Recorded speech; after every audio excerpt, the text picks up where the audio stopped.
आज के इस वीडियो में हम माइक्रोसॉफ्ट के कुछ बचे हुए पार्ट्स को कवर करेंगे। अगर आप माइक्रोसॉफ्ट पेंट का पार्ट 1 वीडियो देखे हैं तो ये वीडियो आपके लिए बहुत ही लाभदायक होगा, और जो भी इसमें पार्ट छूट गया था उस पार्ट को आज हम कवर करने वाले हैं।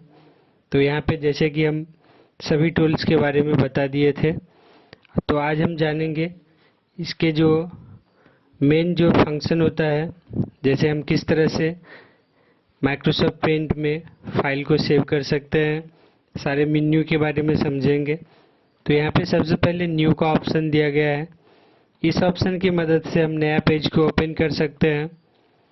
तो यहाँ पे जैसे न्यू पेज पे आप क्लिक कीजिएगा। जैसे यहाँ पे अब कोई भी शेप बनाए हुए हैं, यदि हमें कोई नया पेज चाहिए तो उसके लिए या तो हम माइक्रोसॉफ्ट पेंट फिर से स्टार्ट कर सकते हैं स्टार्ट मेन्यू में जा कर के, या फिर आप यहाँ पे इस मेन्यू के थ्रू से भी न्यू ऑप्शन पे जा कर के आप नया पेज का यूज कर सकते हैं। नेक्स्ट जो अगला ऑप्शन है ओपन। ओपन की मदद से आप किसी भी पिक्चर या शेप को माइक्रोसॉफ्ट पेंट के पेज पे ला सकते हैं, जिसकी मदद से आप उस इमेजेस पे किसी तरह का टेक्स्ट या कुछ शेप वगैरह क्रिएट कर सकते हैं। इस तरह से कुछ भी लिखना हो तो आगे पार्ट 1 वीडियो में हम आपको बता चुके हैं कि लिखने के लिए आपको यहाँ पे जो दिखाई दे रहा है इस जगह पे जाना है, फिर जो भी आप कलर सेलेक्ट कीजिएगा वो कलर ले लेना है। फिर उसके बाद जिस जगह पे आप टाइप कीजिएगा वहाँ पे आपको पोजीशन सेलेक्ट करके टाइप करना है। टाइप करने से पहले आपको यहाँ पे दो चीज़ ध्यान में रखना है। एक है ट्रांसपेरेंट, तो इस ऑप्शन पे जैसे आपका सिलेक्ट किया हुआ रहेगा जो भी लिखिएगा बैकग्राउंड के ऊपर में आएगा। यदि ये वाला फर्स्ट वाला ऑप्शन रहेगा ये खुद का एक बैकग्राउंड क्रिएट कर लेता है। जो कलर आपके कलर नंबर 2 बॉक्स में रहेगा सेम कलर यहाँ पे आ जाएगा। इस चीज़ को ध्यान में रखना है। तो यहाँ पे ओपन हम समझ लिए। नेक्स्ट जो अगला ऑप्शन है सेव और सेव एज़, तो ये दोनों ऑप्शन किस तरह से काम करता है आइए इसके बारे में जानते हैं। सेव का काम होता है जैसे जब भी हम कोई भी नया पेज माइक्रोसॉफ्ट पेंट में अगर हम ओपन करते हैं और उसमें जब हम फर्स्ट टाइम किसी तरह का शेप या कोई भी डिजाइन क्रिएट करते हैं तो उसे सेव करने के लिए हमें सेव एज़ का यूज करना होता है, और इसका कुछ शॉर्टकट भी है जो कि हम आगे अभी बताएंगे। तो यहाँ पे जैसे आप सेव एज़ कर लीजिएगा, यहाँ पे कोई भी फाइल का नाम आप क्रिएट कर सकते हैं। जो भी नाम देना चाहते हैं फाइल का नाम दे सकते हैं। साथ ही साथ जैसे इसका नाम हम यहाँ पे दे दिए हैं, अब यदि हम इसमें किसी भी तरह का अलग से कुछ इफेक्ट ऐड करेंगे और हम ये चाह रहे हैं कि जो पहले हम जो फाइल बनाए थे उसी फाइल में ये भी ऐड हो जाए, तो उसके लिए आप यहाँ पे वापस सेव का यूज कर सकते हैं। यदि आपको एक फाइल को अलग नाम से सेव करना है तब फिर आप यहाँ पे जा कर के सेव एज़ का यूज कर सकते हैं और नया फाइल बना सकते हैं कुछ नए नाम के साथ में। नेक्स्ट जो अगला ऑप्शन है प्रिंट का। इस टूल्स की मदद से आपका जो भी डिज़ाइन क्रिएट किया हुआ रहेगा उसे आप प्रिंट कर सकते हैं।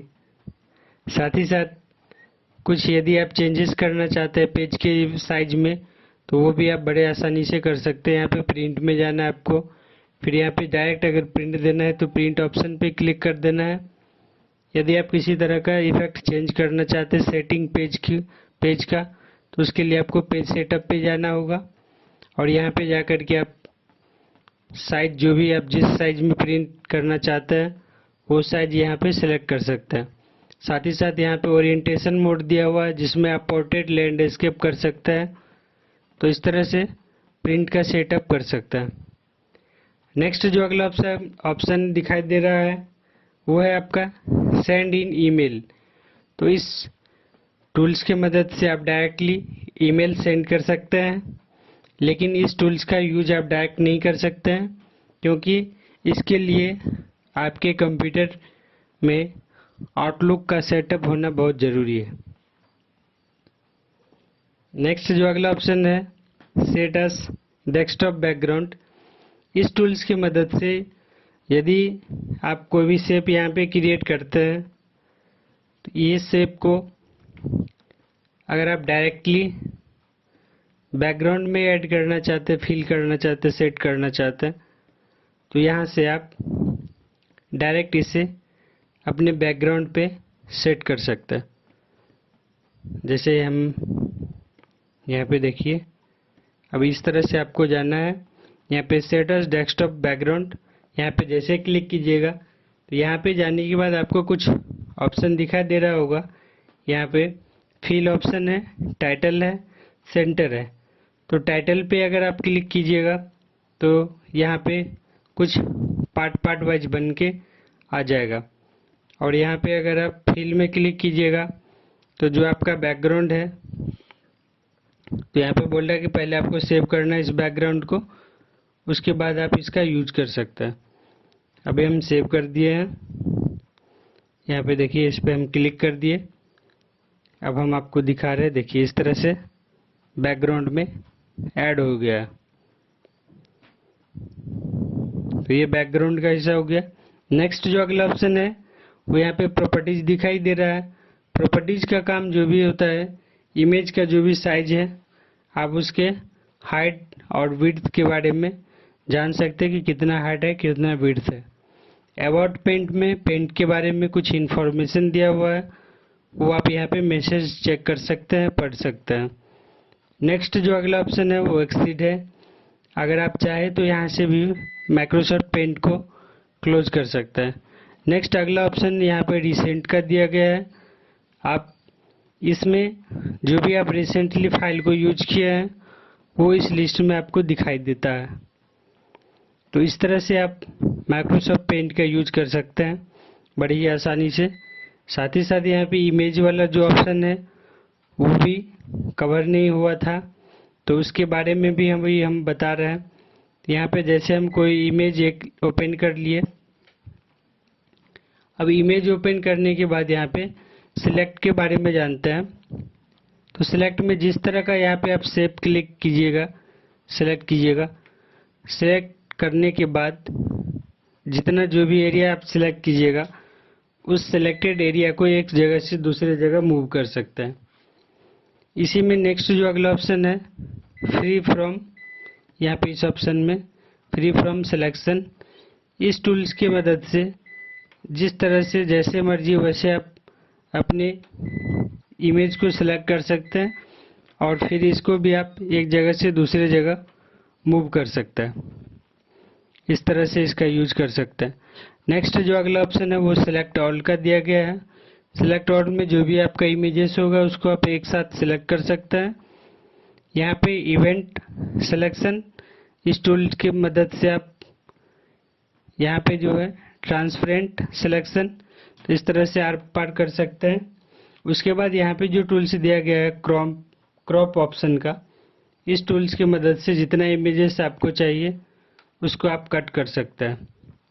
जैसे हमें सिर्फ किसी भी पिक्चर में यदि सिर्फ फेस लेना है हमें, तो इस तरह से हम सिर्फ फेस को सेलेक्ट करेंगे, यहाँ पे क्रॉप बटन पे क्लिक कर देंगे तो सिर्फ सिलेक्टेड एरिया ही मेरा सेलेक्ट होगा और उसको आप सेव कर सकते हैं।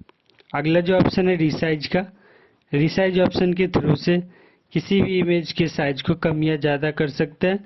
इसके बारे में एक अगला वीडियो भी हम बना देंगे जिसमें हम फुल कवर करेंगे कि किसी भी इमेज का साइज हम किस तरह से घटा या बढ़ा सकते हैं। इसके मदद से आप किसी भी फॉर्म का यदि ऑनलाइन कर रहे हैं तो उसमें भी आपको काफ़ी मदद मिलेगा, जिसमें कि सिग्नेचर, फोटो, इस तरह के सभी साइज को कम या ज़्यादा कर सकता है। नेक्स्ट जो अगला ऑप्शन आपका दिया हुआ रोटेट, इस ऑप्शन के थ्रू से आप अपनी इमेज को किसी भी पोजीशन में रोटेट कर सकते हैं।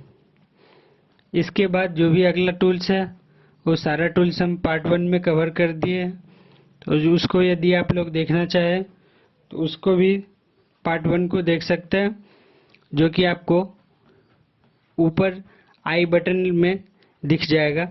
वहाँ से आप उसे वीडियो को देख सकते हैं। अब हम यहाँ पे कुछ शॉर्टकट कवर करने वाले हैं। शॉर्टकट थोड़ा सा ध्यान से देखिएगा। इस शॉर्टकट को समझने के लिए वीडियो को पॉज कर करके आप लोग देख सकते हैं, जिसमें कि सबसे पहला जो ऑप्शन है वो कंट्रोल ए है। इस शॉर्टकट की मदद से हम जो भी सिलेक्टेड एरिया है, जितना भी इमेज या जो भी काम हम पेज पे किए हैं उसको हम सिलेक्ट कर सकते हैं कंट्रोल सी की मदद से। CTRL+C, इसका मतलब ये हुआ CTRL बटन जो होता है कीबोर्ड में कंट्रोल बटन के नाम से भी जानते हैं, उस बटन के साथ में आपको C प्रेस करना है। इस टूल्स की मदद से किसी भी चीज़ को हम कॉपी करने के लिए इसका यूज करते हैं। कंट्रोल X कट करने के लिए होता है, किसी भी एक सिलेक्टेड इमेज या शेप को एक जगह से उठा करके दूसरे जगह पे ले जाने के लिए इसका यूज किया जाता है। कंट्रोल V से जो भी कॉपी या कट करेंगे हम, उस कॉपी या कट किए हुए टेक्स्ट या इमेज को हम देख सकते हैं।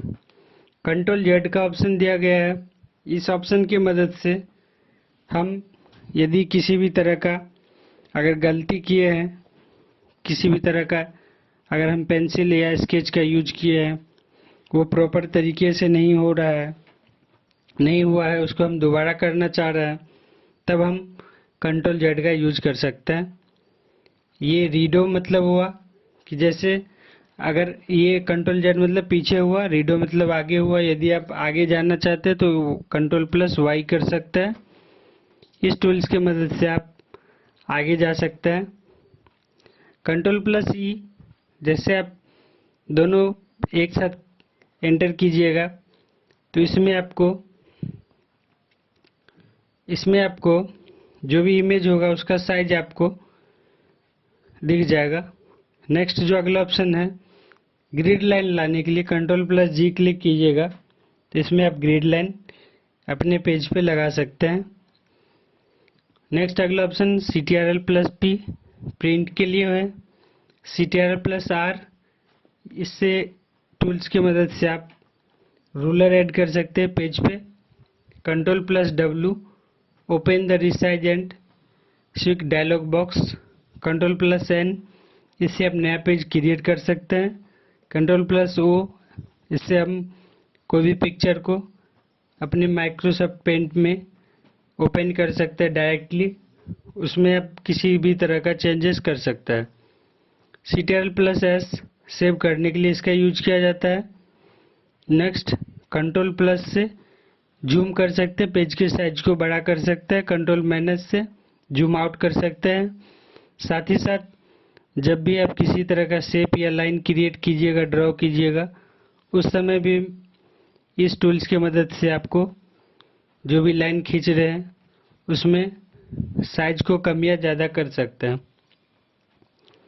नेक्स्ट जो अगला ऑप्शन है CTRL+B, इस टूल्स की मदद से जब भी आप कुछ लिखना चाहें माइक्रोसॉफ्ट पेंट में, तो लिखने के समय यदि आप जो भी लिखा हुआ टेक्स्ट है उसको सेलेक्ट करके CTRL+A, यदि आप CTRL+B प्रेस कर देते हैं, वो जो भी टेक्स्ट होगा आपका या नंबर होगा वो आपको बोल्ड में शो करेगा।